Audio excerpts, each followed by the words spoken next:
Is drinking raw milk safe like RFK Jr. suggests? Can you reduce a glucose spike if you eat your food in, quote-unquote, the right order? I'm registered dietitian Abby Sharp. I host a nutrition myth-busting podcast called Bite Back with Abby Sharp. And those are just some of the questions I tackle with qualified experts on my show. There is so much food misinformation and disinformation out there, and it can feel impossible to know what's real and what's BS. On Bite Back, my goal is to help listeners create a pleasurable relationship with food, their body, and themselves, which in my opinion is the fundamental secret to good health. Listen to Bite Back wherever you get your podcasts. The Philly and Joe Podcast. This is the Philly and Joe Podcast.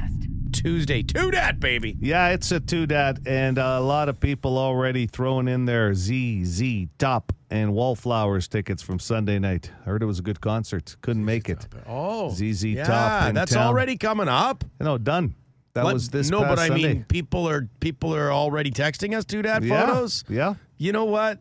I got to say, like, the listenership. It's caught the on. Listeners, Philly and Joe, like, incredible. Like, the fact that we don't even have to come on. We don't even have to turn the mics on and say, two-dat, send us your photos, that they're already on those photos. Great photo, too. One of them of the boys just leaning in on their guitars. That trademark, up, down with the guitars, and they're wearing the colorful outfits and the shoes and the hats.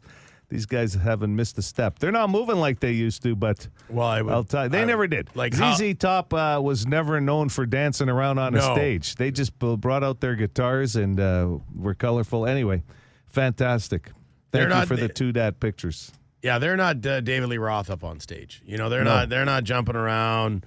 Exactly, Joe. You get what you get, but it's still a presence, like a legendary presence on stage. I had the keychain. Was it you who also mentioned the ZZ Top keychain from back in the day? Oh, that was a big merch item. What was the record store across from Polo Park? It was across from the radio station where we were at Polo Park. I think it was Record Baron. The Record Baron? I think it was.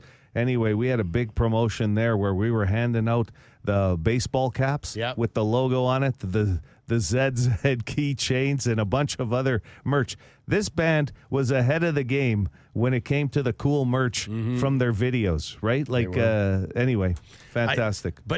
So, were you ever a member of a fan club for a band? I was a member of I think it was the Kiss Army, where you get stuff sent in the mail. We've talked about this on the show before. They turned it into a business, though. Yeah. I mean, a membership because you got a sticker to start, and that was the way to go. That used to be a huge deal, being a member of these a member of their fan club, and I think it still is a big deal with certain bands because tickets. You get first access to tickets. Now it's even a bigger deal. But you're right, bands like that started that extra revenue stream, I guess you could call it.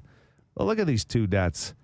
Another one here. Hot dog guy. Picture of his daughter walking the dog down a nice pathway. Tremendous. Yeah, that's great. But getting stuff in the mail, I just got to say, kids today, well, I guess they get the packages from Amazon and, they order. But that big envelope from a fan club or something, man, that was a big day to get that. Yeah. But open it up. Now, when you did that was your package. Now, correct me if I'm wrong, but most of these kids' packages now are just coming up on a parent credit card because it's like streaming. Like you're buying a new game. You're buying accessories to games. They're not necessarily for them, for the music band, unless it was Taylor Swift. That's that phenomenon. Yeah, there's neither of my kids are in any kind of fan clubs. Yeah, like they're not getting stuff. No. Exactly. They're getting stuff that they know. They pretty much know half the time stuff that comes to the door from Amazon or some other delivery service is for them. Like, oh, the shoes mom ordered me. I know it's never for me 9 times out of 10. But anyway, sound a little bitter. Maybe it's time to join a fan club. I think I'm gonna have to. Philly Joe Podcast. The Philly and Joe Podcast. Good morning, Billy and Joe. The rock and roll gods are alive and well. Metallica week. The gods of metal. Yeah. I thought he was insinuating that you and I are the rock and roll gods. Like at the beginning of that call. I was like, are we rock and roll gods? Oh, no, he means Metallica. Absolutely. A big week around here, Metallica week. And the Sunday night vinyl series going to wrap up with Load because of course, the new double edition coming out, and somebody could win one. Valued at about $400, that deluxe set. They need to get that tour. They need to get their asses to Princess Auto Stadium one of these summers. That's what I want to see. You have to believe they haven't tapped into a lot of spots like Winnipeg yet, so that tour leg could happen. Yeah, like some of the places in Canada, they haven't done it yet because it would go insane. Like it would sell out both nights for sure. Okay, loud guy. Hey, I got a bone to pick. What bothers me is when I'm on the highway and I get in the left lane so I don't get into anybody's way, when I make a left-hand turn off the highway, but the person behind me is super impatient, doesn't realize what I'm up to, and then they boot by me and then try to cut the front end off of my rig. Like, are you kidding? I'm going to make a left-hand turn, and I don't need to fight traffic or slow down or cause some sort of disaster, so I'm thinking ahead. Unlike the person that cut me off, and then they proceeded to keep driving in the hammer lane. Mm-hmm. Yeah, well, we know loud guy hates it when you drive in the hammer lane. Like not fast enough. No, we've brought this up before, though. It's almost like parts of this perimeter need to add a lane because the left turn is a really bad spot for a lot of people. Never mind just merging. We've talked about that many a times. But that left turn that happens on parts of the perimeter is a really risky situation. Well, let's hope. And they I know they put lights at these spots, but it's not that. It's approaching. If you're in that left lane for a while, especially if you're a big rig. Well, you can't just get over there at the last second.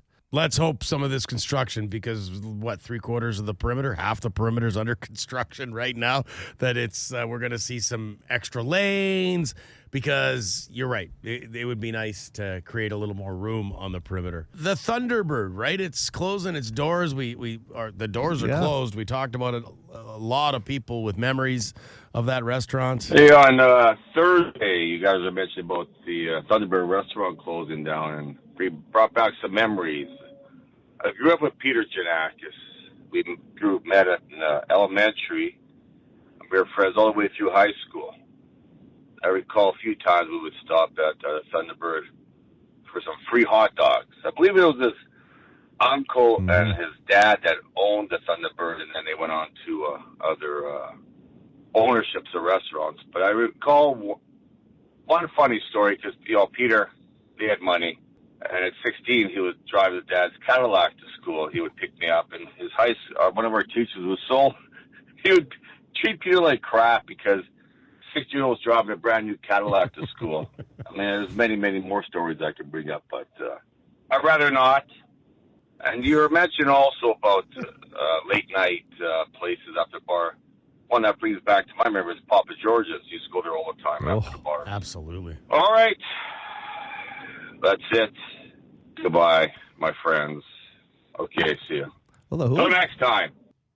The Hooligan goes way back because it was the Janakis brothers that owned it, and then Johnny took it over, right? While Jimmy went on with the Pony Corral. That's right. And then Johnny sold it. His family sold it a couple years ago because we had those memories. But Papa George's on the corner of River and Osborne used to be open late and on Sundays. But on Sundays in this town growing up, you could not buy alcohol without food. So people like myself and my buddies, the loophole is you'd go in there on a Sunday until they changed the rules a bit, go in there and order there's 6 guys sitting around this table with, I think, 5 chairs trying to get in there. And you'd order cheese toast because it was the cheapest thing on the menu. So you could start drinking some beers until they made you start ordering some main dishes. Oh, that's awesome. Okay, let's wrap with Vinny, and he wants to talk about last night's hockey game. Not good times for the Oilers. Yeah, so Edmonton lost last night. Yeah, they looked weak. That's the weakest I've ever seen them look in the playoffs. They looked really strong. But they're going to win the next 2 games. That's a promise. Oh, okay, good. Hey, they don't call me Next 2. Dr. Hockey for none. Cause like I said, I study the system. So they will win the next 2. I don't know about the other one. It's a little too far there on that one. But, yeah, so they'll be all right. All right, take it easy. Yeah, I didn't even know Vinny had cable, unless he bought the Sportsnet app. But he's jumped on the last 2 years of hockey because it was always music-related calls. And I guess he's finding time for hockey now, which is great. He's told us that it's he like at the last time he checked in about how he watches games, he told us that he watches the highlight package on YouTube. Yeah. You know how Sportsnet has those extended highlight packages, like 3-4 minutes long? The doctor doesn't have much time to watch a full game. I guess that's what it is. Vinny, if you could update us on that, do you have the full cable now? Or do you got to be like, well, the game was on CBC. I guess you just need the antenna. I don't know. But let us know, Vinny. The Philly and Joe Podcast. So I put it up at the 92.1 City Facebook page. Are you worried about the Oilers? Do you think they're in trouble? How did I phrase it? Whoa, Oilers in trouble? Question mark. They got thumped 6-1 last night, and the immediate first few comments are, this is the best. Who cares? Jets aren't in it, from Norman. Then Rob, whole province is in trouble, okay. But then the rest of the comments are, yes, big trouble. They're in big trouble. They're going down, and Panthers are taking over the series. Well, I mean, last year it was 3-0 Panthers before Edmonton made their comeback and forced the game 7. Last night didn't give me that feeling at all. The first two games, think about this, the first game in overtime could have very easily been Florida winning. It could have been 3-0 in this series now. But what we saw last night, and those words from Paul Maurice a couple days earlier saying this is the best team he's ever coached. Now, you've heard guys say that before, and he said no insult to any of the other teams I've coached, including the one that won the Stanley Cup last year. He says this one is even better. And then you go and pick up a piece like Brad Marchand. What about Seth Jones? That's another piece. Yeah. Like another he makes big piece. money. But Marchand scores again last night. And, wow, it's I don't know. I don't see how you're going to stop the Panthers. And I thought Edmonton was going to win the series. I know it's not over. It's only 2-1. But they say the odd number games are the big ones in a series, and that was game 3. But the Oilers can't go down 3-1 in this series. Yeah, absolutely not this year. The Panthers just have, you know how a lot of Jets fans and media types and everything else will say, okay, the Jets and the Leafs and other teams get knocked out of the playoffs and because they're just missing that one sandpaper type guy that can play anywhere in the lineup that's an a-hole to play against. You know how teams around the league want one of those guys added to their lineup? What makes the Panthers so great is they have like 6 or 7 of those guys. Well, it's the sandpaper factory. That's all they have. Like almost like 3/4, half of their lineup are just that a-hole that you can't stand that you would love if they were on your team. They have like an a-hole player factory there in Sunrise. So it's like they've put that team together to be just absolutely miserable to play against. I've really enjoyed the NHL playoffs this year. I really have. Conference finals, they were kind of boring. But the rest of it, I agree. Yeah, yesterday was a cool night. It was okay to stay home and watch a hockey game. This delay, though, like 2 more nights before another game in Florida. What is with that? Thought everybody was retired. Ready to make a real impact every day? Join the Active Day Home Care team and help clients maintain their independence in the comfort of their own homes. Make a difference in someone's life as you provide essential daily assistance and protect their health and happiness. Earn up to $20 an hour and enjoy additional perks like optional daily pay, 401k, paid time off, ongoing educational training, and more. Join a team that values care, compassion, and your professional growth. Visit activeday.com to apply. Tired in Sunrise, what? This is the Philly and Joe Podcast. It's a good thing we haven't heard a lot of that song during the playoffs. Nobody's sick of it. Number 1, did it not hit Shazam? You were mentioning on the news. Number 1. Triumph performing the other night. They did, yeah. Just it was in the news last week. With them performing before Game 2, it came out that is the number 1 search song on Shazam for it went on like a month and a half run. I will say this. If the band, I don't know if they still have management, they must have something organizing to get that performance to happen. But if they don't ride that wave and go on some kind of Canadian tour, I don't know at what level, but a building like the Burt or something, just smaller venues I would hope. would be cool. That I think they could do a Canadian run. I would think they could. Could they not do larger venues than the Burt? Well, hey, listen, I'm not a concert promoter. I would think, but sometimes you want that sold right out sign on the building. Yeah. I don't know. Canada Life? Well, you got different. You can do different kind of setups at the. I mean, they Canada were. Life Center. It's been years, right? They kind of fell off the scene, and Mike Levine isn't doing very well. Right. Or I shouldn't say he isn't doing very well.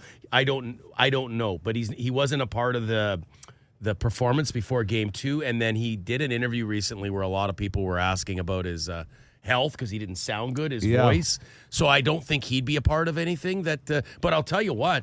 The other two, Gil and Emmett, they look good. Like they look like they could handle a tour. Well, and also you're picking up musicians like Brent Fitz of Winnipeg, and you also had Todd Kearns, right? Those guys are in Go, you guys, please. Took and other bands, but I think there's something there. And honestly, as a fan of music, I'd rather see them in a place like the Burt. That sound in there is like, and it's more intimate. Well, we but should I think they could do it. Ask our listeners this morning if Triumph announced some kind of a tour with what's left of the band. Would you, or whatever they could cobble together, would you go see them? And you know, I think 762-555, would those be tickets you'd be looking for if all of a sudden they were touring Canada? I think we know what the answer is going to be. Yeah, there's so many different acts that are touring with not a full group of original members anymore. Mm-hmm. That's just sort of what music's become. Yeah. I don't see why not. I want to play a call here. We're getting a couple of questions about this, Joe, and I think it's time to update. Hey, guys, speaking of Geese, how's that family of Geese doing out at the station there? Any baby alerts yet? So we've got BDK, name them Ozzy and Sharon, the couple, the two geese. I mean, we got wildlife all over the place here on Scurfield, our broadcast location. But they're in particular a couple that are trying. The mom has been sitting out back in a fenced-in area. They found the perfect setup. Oh, for yeah, her. she's got her own sanctuary there, and she's nesting. Right. But yesterday morning, it was funny. I came to work, and you get here before I do, and I said, Phil, did you notice that Mama and Papa Goose, that's what I've been calling them, but yes, Ozzy and Sharon, were walking together, and I didn't see any goslings. So I thought maybe they were leaving the nest.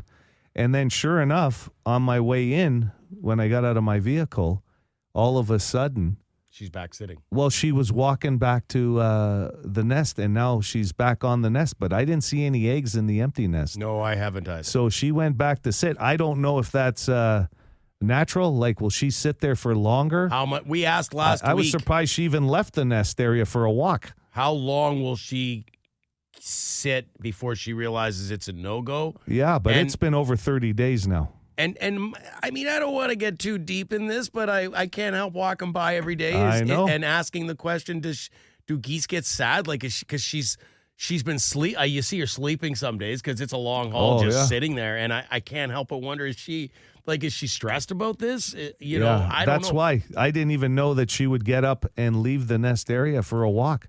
That's why I thought they were leaving, and then to see her come back. Dad is clearly stressed because we know this because he hangs out by the people who smoke out back. Yeah, he's joined the smoking area. He has. He's in so it's the funniest thing. So there'll be 3 or 4 people there smoking. Yeah. And the dad Goose is standing beside them taking a dump. Oh, yeah. Honest to God. And are you guys offer him a dart? The guy is stressed. Something. He clearly, I think, needs a cigarette or someone to talk to because he looks a little stressed as well. If anybody knows, it would be good to just find out more because we're kind of saddened by it too. Yeah, it's tough to watch, honestly. Yeah. Outside of the smoke area part. That part's pretty funny. And dodging He doesn't even move anymore. No. He doesn't squawk at you or anything. He's just standing on the sidewalk and he goes, listen, I've been here for a while now. I ain't moving. You and I walked 5 yards out of his way yesterday. It was so good. For more Philly and Joe, log it into 92.1 City weekday mornings 6 to 10. Metallica Week. Right here in the spotlight. How great is it?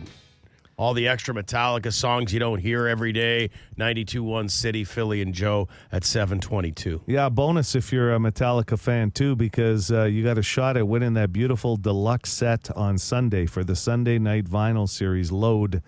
They're coming out with a new edition. And the special that we're running on Sunday night has all brand new interviews with the band. Excellent. Which is excellent because, hey, listen, sometimes it's just good to hear some old interview clips, but when you get some fresh stuff added in, it's great. That'll be good. We're getting some updates on Geese. This one makes me sad. This one. You want it or do you want me to? You go with it. Like, thanks for all the messages we're getting on the Boston Pizza text line 762-555 about the Geese, the Goose couple living here at our broadcast location on Scurfield out back.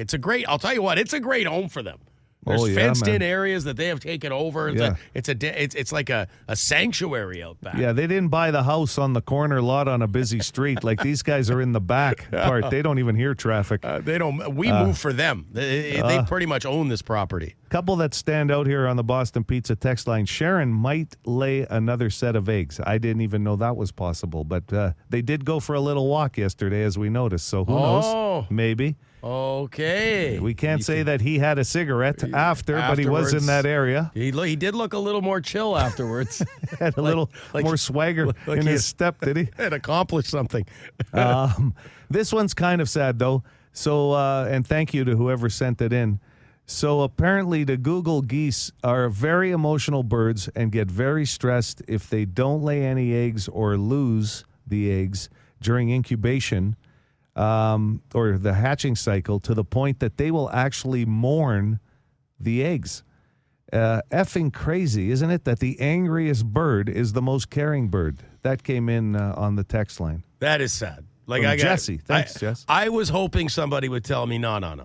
Well, you asked that this morning. morning. I did. I asked if they get stressed. I feel like the female looks a little sad. Like I when I saw her sitting there yesterday, she was clearly grabbing a nap, but there was a certain sadness. I don't know. It just didn't look normal for her. Well, when I see that text that just came in, and I think about her body language yesterday as I was walking out the building. 100%. And it all makes sense now, and it's pretty sad. But when I saw her walk back to the empty nest, she stopped and looked and put her beak right down into the nest, and there was nothing there. Like, am I that was missing super something? sad. So when you said that, anyway, I've never cared about geese before in my life until this couple. Need to start. It's like a soap opera. A little bit, like Bo and Hope up. Well, for me, it was Young and Restless, and I could probably turn in now and know that Victor and Nikki are married for the 19th time. Some of those characters are still on the show, like a lot of them, right? All right. Well, thank you for all the text messages and helping us understand geese this morning. And we're getting a lot of people saying they want to see Triumph get back on the road again. Oh, yeah, lots. Yeah, I think we can all agree that would be cool. This is the Philly and Joe podcast. Be a good person. Rate or review this show wherever you subscribe and get P&J into more ears. Winnipeg Blue Bombers home opener Thursday night hosting the BC Lions, getting right at it against a big-time division rival, and we are extremely pleased, excited to be joined on the phone right now by the one, the only, number 14 for your Bombers, Sergio Castillo. Good morning, Sergio. Buenos dias, how we doing? Sergio, right on, man. It's good to have you back in the city, your camera intact. Are you going to be taking any photos during parts of the home opener? I mean, we're opening up with over 30,000 people, Sergio. That's going to be unbelievable. Man, it's just amazing the fan support that we keep getting year in and year out, and it's exciting that we're here. It just the past 6 months of off season flew by quick, and we're more than excited to be opening on Thursday in front of our home crowd and get the season rolling. That bye week must suck, though. For the opening week, like, you guys got to be just chomping at the bit after watching the week one of games and not being a part of it. I know, like you finish training camp, and then the blood is pumping and boiling. You're ready to go, and then nope, we got to stop for a little bit, right? So, but the rest was good for some of the guys, right? Just like, I'm not going to say me, right? Because I don't do much. I just kick the ball, right? I'm not running up and down like these guys, right? So, but the rest was good. We got to hang out a little bit more with the guys, a little bit more camaraderie. So we made the best of it. Sergio, I'd have to say, too, part of the success with this football team is what you guys actually do in the community. And I hope I'm not speaking out of turn here, but you and I had a conversation in the offseason about the Dream Factory, for example. And I know you were in town early and you got to meet a bunch of the people there, and I know you want to get involved. But that happens a lot with you and your teammates. It's about giving back here, too, and I think that's part of the success, no? 100%. It's about the platform that we've been given, right? We've all been given a big platform, especially here representing the W, right? It means a lot, not just to, the team, but the community as well, right? So we can reach an individual or a group of individuals, for me, right, through kicking a football, right? And if we can make their day for a day, right, especially at the Dream Factory, right? A lot of these kids they're going through a lot, right? Mentally, physically, emotionally, and also the parents. And if we can just somehow brighten their day for, 20, 30, 40 minutes, I think it's a big win, right? So I think I might have mentioned last year, my niece got diagnosed with leukemia. So our family's been dealing with that a bit. So we definitely understand the journey's not easy, right? But if you can get a good support of people around you, it doesn't have to be blood, right? Right. But if you can get a good support around you, it just keeps the morale up, right, in the midst of the fight. Sergio Castillo on the phone with us this morning. I got to ask you about this football team because obviously losing in the Grey Cup sucks. I mean, Captain Obvious, but still, that being said, this is a team that is successful year after year after year, one of the top teams in the CFL. What is it about the coaching staff, this locker room, this management, like the success that comes with this team year after year? It starts with Osh. I think he just lets us be us, right? So, and we all know when there's a time to work and a time to, and for me, it's be myself, right? Which is goof around, right? And I feel like he allows me to be that goofy guy in the locker room, but he knows when it's my 5, 10, 15 minutes of work, I'm going to be focused on that aspect, right? But, when you have guys like Willie, Stanley, Brady, Zach, leading the locker room, and then you put us guys around them to, a good supporting cast. It's just everyone is an important piece of the puzzle, like Osh was mentioning. It doesn't matter if your role's big or small, right? Sometimes, for instance, I can have one kick a game, but if it's the last one of the game, shoot, it's a big one, right? But it doesn't matter if it's one kick. Right. So I think it's just understanding our role and just putting in the simple work day in and day out, right? It's 7:42 right now, and there was quite a few of us clocking in already at 6:15 this morning, right? I was in with Strev in the weight room. I'm trying to get his abs, but I'm just too far from that. Hey, Sergio, I got a better idea. See if you can do this, because Phil and I are looking at the 50-50 going into Thursday night. The minimum's $125,000. Are you in for $20? We're going to get about 4 more guys. Maybe you could get Benson and Sheehan in, too, because, those guys have spent a lot of quality time with you, either in the quick little kicking game huddle. But are you in for the 50-50? You got to be. Oh, man. It's going to be a big opportunity for a lot of people. Imagine the kicker won. Could you imagine? Sergio, you're in on the winning ticket. Hey, I'll tell you what you have to do today. You have to do this, and you be the first to do it. It'll go a long way. You wish Wade Miller a happy birthday today. It's the man's birthday. It's his birthday. To the boss man. Yeah, there it is. The boss man's birthday today. Go give him a hug on behalf of us. Sergio Castillo, man. I definitely will. I know you guys are busy preparing for the home opener, and obviously you're walking into the building to get at it and keep working in preparation of the big game. Thanks for taking some time out this morning to join us. Appreciate you guys having me. The Philly and Joe Podcast. This is the Philly and Joe Podcast. 1/3 of men that took this survey, Phil, said they do this on a daily basis. 1/3 of the guys that took the survey said they do this on a daily basis. So not a big number, 1/3. Okay, and as always, Lifeline can be me or the text line. It's up to you. 780 City, 780-2484. Good morning. Go ahead with your guess. Can I get Philly for Lifeline? Sure can. 1/3 of men do this on a daily basis. Tell someone in their life they love them. No, that's a good answer. Okay. Sorry about that, man. That's good. I do. A partner or a child, Yeah, like hey, one of your kids. Great answer. No apology necessary there, my friend. Good morning, City. Hey, you got anything on the text yet? Yeah, we do. You want to go with the text line? Yeah, let's go with that. Comb their hair. That's warm. All right. It's not comb their hair. You It's gotta warm, be though. The black comb, like the Fonz used to use, Oh, right yeah. in the back pocket. I'll tell you, it gets easier to use one of those combs as you get older. Hair's a little thinner. That's right. One buddy we used to joke around with, once he put the comb down, he started combing his hair with a sponge because there was nothing left. 780 City, hi there. Morning. Morning. Lifeline? Lifeline, Philly or the text line? Philly. What do you think? 1/3 of men do this every day. You said hair was warm? Well, yeah, using a comb was close. Home. Shave their face. No. Not shave. Stick with the hair. Okay. Up top. Not the facial hair, up top. 1/3 of men that took the survey said they do this on a daily basis. I was quite surprised. Hello? Oh, you were surprised. There's another little subtle hint. I'd say style their hair. Well, part of the process, but not styling. So is that a guess and a wrong answer then? Yes. It is. Okay. Yeah. Sorry about that. Yeah. Someone says scratch their nuts. That's not what we're No, looking for this no, morning. no. It's probably a higher percentage. Go north. Go north, not south.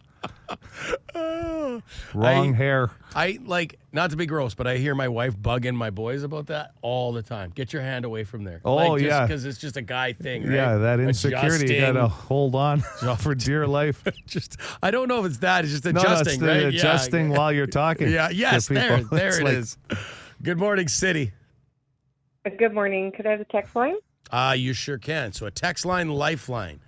1/3 of men that took the survey said they do this on a daily basis. We know it has to do with their hair. Wash their hair. No, That's not wash the their most hair. recent text line guess. Sorry about that. This has to do with styling. It has to do after washing. Hi, City. Might involve a comb.